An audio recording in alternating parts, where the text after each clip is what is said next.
तो देखो इसमें पहला क्वेश्चन क्या दिया है, निम्नलिखित स्थितियों में से किन स्थितियों में संबद्ध संख्याओं की सूची एपी में है।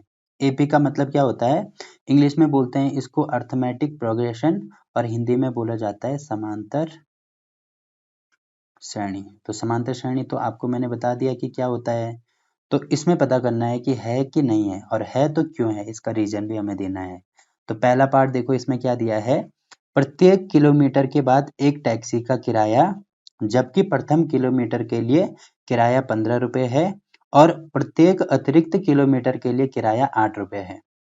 तो इसका मतलब क्या बनता है, मान लीजिए कोई टैक्सी है, ठीक है, ये मैंने कोई रोड बना दी और यहाँ पे मान लीजिए टैक्सी है, ये है 1 किलोमीटर, यहाँ से लेकर यहाँ तक 1 किलोमीटर है, फिर यहाँ से यहाँ तक दोबारा 1 किलोमीटर है, फिर यहाँ से यहाँ तक दोबारा 1 किलोमीटर है, फिर यहाँ से यहाँ तक दोबारा 1, और ऐसे करते करते मैं आगे कहीं तक भी ले जा सकता हूँ। अब इसमें क्या दिया गया है स्टार्टिंग में कि जो प्रथम किलोमीटर के लिए किराया है वो 15 रुपये है। प्रथम किलोमीटर का मतलब टैक्सी अभी यहाँ पे है, तो जब यहाँ से लेकर यहाँ टैक्सी जाएगी तो तब उसका 1 किलोमीटर पूरा हो जाएगा। तो उसमें कितना किराया है, 15 रुपये किराया है, तो यहाँ पे मैं 15 रुपये कर दूंगा। ठीक है, 15 रुपये मैंने कर दिया। आगे दिया है तथा प्रत्येक अतिरिक्त किलोमीटर के लिए, मतलब प्रत्येक किलोमीटर के बाद किराया कितना हो जाता है, 8 रुपये हो जाता है। मतलब यहाँ से लेकर देखो यहाँ तक तो 15 रुपये था, इसके बाद जितने भी किलोमीटर वो एक्स्ट्रा जाएगा उतना 1 किलोमीटर के लिए उसको 8 रुपये देने पड़ेंगे। तो यहाँ से लेकर अगर वो यहाँ तक जाएगा तो 8 रुपये देने पड़ेंगे, ठीक है। फिर यहाँ से यहाँ तक जाएगा, फिर दोबारा 8 रुपये देने पड़ेंगे, फिर यहाँ से यहाँ तक जाएगा दोबारा 8 रुपये देने पड़ेंगे, फिर यहाँ से यहाँ तक जाएगा तो दोबारा 8 रुपये देने पड़ेंगे। तो अगर कोई जो सवारी है वो यहाँ पे बैठता है और उसको यहाँ पे उतरना है, ठीक है, तो टोटल उसको कितने रुपए देने पड़ेंगे। देखो यहाँ पे तो पहले किलोमीटर के लिए तो उसने दिए 15 रुपये, ठीक है, उसके बाद 8 रुपये बढ़ गए, मतलब दूसरे किलोमीटर के लिए कितना देगा, 15 प्लस 8 करेंगे तो ये हो जाएगा 15 और 8 23 होता है, तो यहाँ पे दूसरे किलोमीटर के लिए हो गए उसके 23 रुपये। वैसे ही अब इसको यहाँ से यहाँ तक जाना है तो 8 रुपये दोबारा बढ़ेंगे, तो 23 और 8 कितना होगा, 8 और 3 11, तो ये हो जाएगा 31 रुपये, तो यहाँ पे 31 हो जाएगा। फिर यहाँ से लेकर यहाँ तक जाएगा तो यहाँ पे 31 में 8 रुपये और देगा वो, तो कितना हो जाएगा ये 39। फिर 39 में 8 रुपये और देगा तो यहाँ पे कितना हो जाएगा वो 47। तो टोटल यहाँ से लेकर यहाँ तक उसको पहुँचना था तो यहाँ तक वो पहुँच गया, मतलब टोटल कितने रुपए दिए उसने, 47 रुपये दिए। अब देखो अगर मैं इनके बीच में कॉमा लगाता हूँ तो ये क्या बन गई, एक प्रोग्रेशन बन गई या एक क्रम बन गया। अब ये जो क्रम है ये श्रेणी होगी कि नहीं होगी, ये किस पे डिपेंड करता है, इनके बीच वाले नंबर पे, मतलब कि ये किसी मेथड के द्वारा आपस में जुड़े गए हैं कि नहीं जुड़े गए हैं। तो देखो हम क्या करेंगे, हमें ये सिर्फ ये पता करना है कि ये एपी में है या नहीं है, मतलब ये समांतर श्रेणी है कि नहीं है। तो समांतर श्रेणी के लिए मैंने क्या बोला था, जैसे कि नाम ही से पता लग रहा है समांतर मतलब समान अंतर।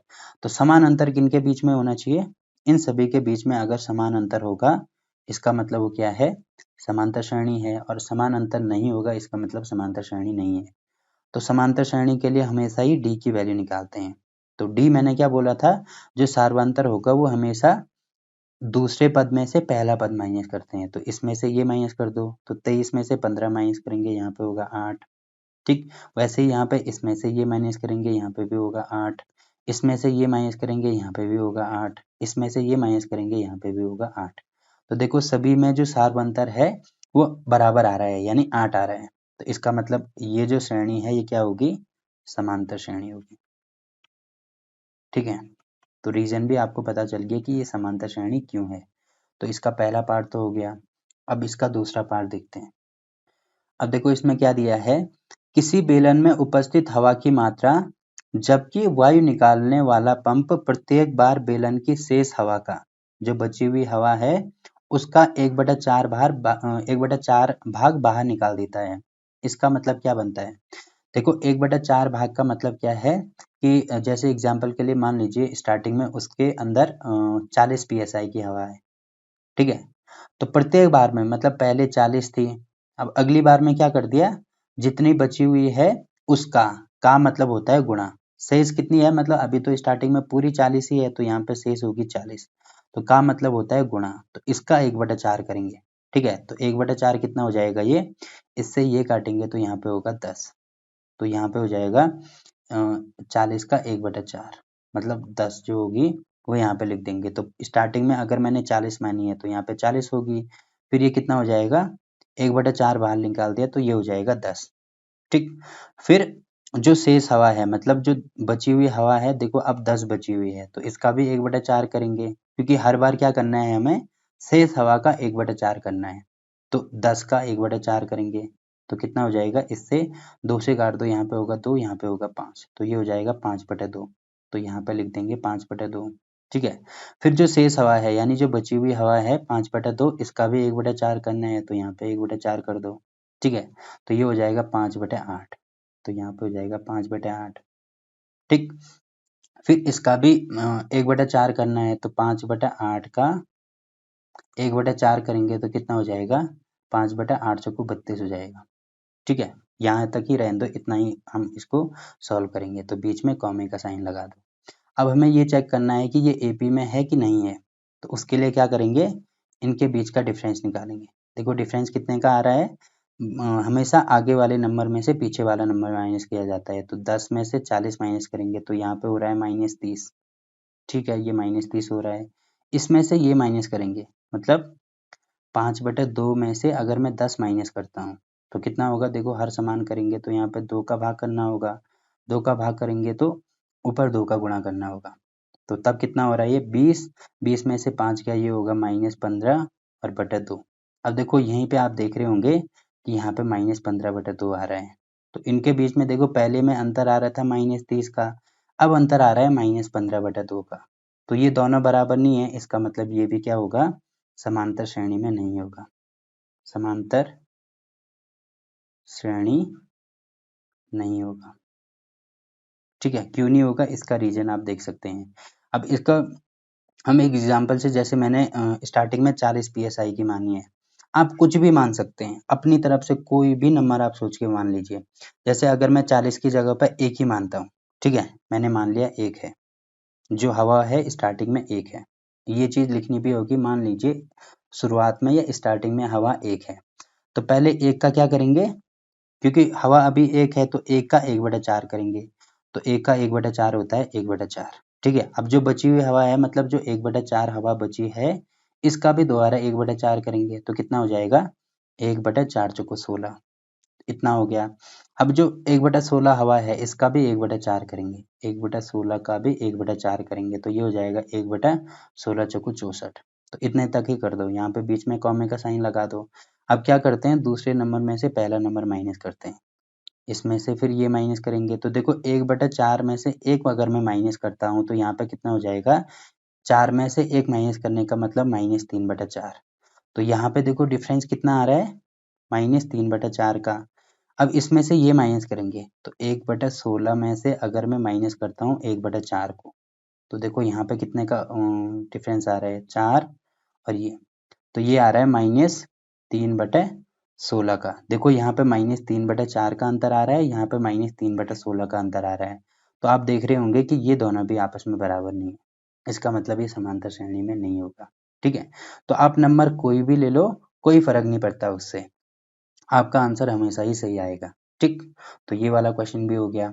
अब देखो इसमें अगला क्वेश्चन क्या दिया है, देखो इसमें दिया है प्रत्येक मीटर की खुदाई के बाद एक कुआं खोदने में आई लागत, जबकि प्रथम मीटर खुदाई की लागत 150 रुपये है और बाद में प्रत्येक मीटर की खुदाई की लागत 50 रुपये बढ़ जाती है। तो इसका मतलब क्या है, मान लीजिए कोई कुआं हमें खोदना है, तो इस प्रकार से मैंने कुआं खोद दिया। ठीक है, तो अभी स्टार्टिंग में मान लीजिए ये जमीन है, अब एक एक मीटर का हम यहाँ पे पैमाना मानेंगे, ये 1 मीटर है, ये भी 1 मीटर, ये भी 1 मीटर, ये भी 1 मीटर, यहाँ पे भी 1 मीटर, और ये लास्ट में इतना ही ले लो 1 मीटर है। और स्टार्टिंग में इसमें दिया है कि जबकि जो प्रथम मीटर खुदाई की जो लागत है वो 150 रुपये आती है, मतलब जमीन तो यहाँ पे है, अब यहाँ से यहाँ तक खोदेगा तो 1 मीटर पूरा हो गया, मतलब कितने रुपए देने होंगे उसको, 150 रुपये देने होंगे, और उसके बाद प्रत्येक मीटर की जो लागत है वो 50 रुपये बढ़ती है, तो यहाँ से लेकर यहाँ तक खुदाई 1 मीटर के 50 रुपये, तो सब में 50-50 रुपये ऐसे ऐड करते जाओ। ठीक है, तो 150 प्लस 50 यहाँ पे कितना होगा, ये होगा 200, यहाँ पे होगा 250, यहाँ पे होगा 300, यहाँ पे होगा 350 और यहाँ पे होगा 400। तो इसका सीक्वेंस बना दो। सबसे पहला नंबर है 150, तो यहाँ पे होगा 150, फिर 200, फिर 250, फिर 250 है, फिर 300, फिर 400, यहीं तक इसको कर दो। अब देखो समांतर श्रेणी के लिए हमें क्या करना होता है, इनके बीच का डिफरेंस निकालना होता है। तो यहाँ पे भी 50 का, यहाँ पे भी 50 का, यहाँ पे भी 50 का, मतलब प्रत्येक में समान डिफरेंस आ रहा है। इसका मतलब ये क्या होगी, समांतर श्रेणी होगी। ठीक है, तो बस ये हमारा आंसर हो गया। अब देखो अगला पार्ट इसमें क्या दिया है। देखो इसमें दिया है खाते में प्रत्येक वर्ष का मिश्र धन जबकि 10,000 रुपए की राशि 8% वार्षिक दर से चक्रवृद्धि ब्याज पर जमा की जाती है। तो चक्रवृद्धि ब्याज आप सभी लोगों को पता होगा कि चक्रवृद्धि ब्याज का मतलब होता है, सिंपल सी भाषा में समझो, ब्याज के ऊपर ब्याज लगना। और स्टार्टिंग में जो अमाउंट दी जाती है उसको बोला जाता है प्रिंसिपल या मूलधन। ठीक, तो स्टार्टिंग में कितने रुपए दिए उसने, स्टार्टिंग में दिए उसने 10,000 रुपए। उसके बाद क्या बोल रहा है वो, कि जो राशि है मतलब जो मूलधन है उस पे प्रत्येक साल 8% वार्षिक दर से चक्रवृद्धि ब्याज लग रहा है। ठीक है, तो 8% वार्षिक का मतलब होता है 100 में 8 ऐड करेंगे तो ये हो जाएगा 108, और प्रतिशत का मतलब बटे में 100। तो मतलब जो प्रिंसिपल अमाउंट है 10,000 रुपये, 10,000 रुपये, इस पे पहले साल इतना ब्याज लगेगा। ठीक है, तो 2 जीरो से 2 जीरो कैंसिल, तो यहाँ पे कितना हो जाएगा, ये हो जाएगा 10,800। ठीक, तो यहाँ पे हो जाएगा 10,800। अब क्योंकि जो चक्रवृद्धि ब्याज होता है वो क्या लगता है, जैसे पहले मूलधन पे लगेगा, उसके बाद अगले साल देखो 10,800 हो गया तो इसी पे लगेगा। ठीक है, तो इस पे लगेगा चक्रवृद्धि ब्याज। जबकि अगर जो साधारण ब्याज की अगर मैं बात करता हूँ, अगर यहाँ पे साधारण ब्याज लिखा होता तो साधारण ब्याज हमेशा ही मूलधन पे लगता है, यानी पहले साल 10,000 पे लगेगा, फिर दूसरे साल भी 10,000 पे लगेगा, तीसरे साल भी 10,000 पे लगेगा, चौथे साल भी 10,000 पे लगेगा। बट चक्रवृद्धि ब्याज में ऐसा नहीं होता है। पहले साल तो मूलधन पे लगेगा, दूसरे साल जितना बना, मतलब जितना दूसरे साल का टोटल अमाउंट बना उस पे लगेगा। अब ये इसके लिए मूलधन हो गया, तो 10,800 पे दोबारा 8% का ब्याज लगेगा, तो ये हो जाएगा 108 बटे 100। तो 2 जीरो से ये 2 जीरो कैंसिल। अब इसका गुणा करेंगे तो ये कितना होगा, 108 का गुणा कर दो तो 8 अटा 64, 8 जीरो यहाँ पे होगा कुछ नहीं, और यहाँ पे होगा 8 एकम 8। ठीक है, फिर 0 0 0, फिर 1 का करेंगे तो यहाँ पे 8 0 1 4 6, 8 8 16 को 6, 1 और 1, तो ये हो जाएगा यहाँ पे 11 6 6 4। अब अगले साल इस पे लगेगा, यानी जो 11 11 6 11 6 6 4 है, इस पे 108% के हिसाब से लगेगा। ठीक है, तो इस पे लगाएंगे, उससे अच्छा है कि हम यहीं से यहीं तक इसकी कैलकुलेशन कर दें, क्योंकि यहीं पे हमें आंसर मिल जाएगा। अब देखो अगर समांतर श्रेणी होगी तो तब क्या होगा, इनका अंतर बराबर होगा, तो इसमें से ये माइनस करेंगे, तो 10,800 में से 10,000 माइनस करेंगे तो यहाँ पे तो होगा 800। फिर इसमें से ये माइनस करेंगे, तो इसमें से अगर मैं 10,800 माइनस करता हूँ तो यहाँ पे होगा 4, यहाँ पे होगा 6, यहाँ पे होगा 16 में से 8 गया, यहाँ पे होगा 8। ठीक है, तो ये हो रहा है 864। अब यहीं पे आप देख रहे होंगे कि ये 800 आ रहा है, ये 864 आ रहा है। इसका मतलब इनके बीच का अंतर समान नहीं है, मतलब ये समांतर श्रेणी नहीं होगी। ठीक है, तो इसका रीजन भी आपको पता चल गया होगा। ठीक, तो आई होप कि इतनी चीज़ें आपको समझ में आई होंगी। और क्लास 10 के सभी चैप्टर की वीडियो आपको नीचे डिस्क्रिप्शन में मिल जाएगी, तो वहाँ पे जाके आप किसी भी चैप्टर की कोई सी भी वीडियो देख सकते हैं।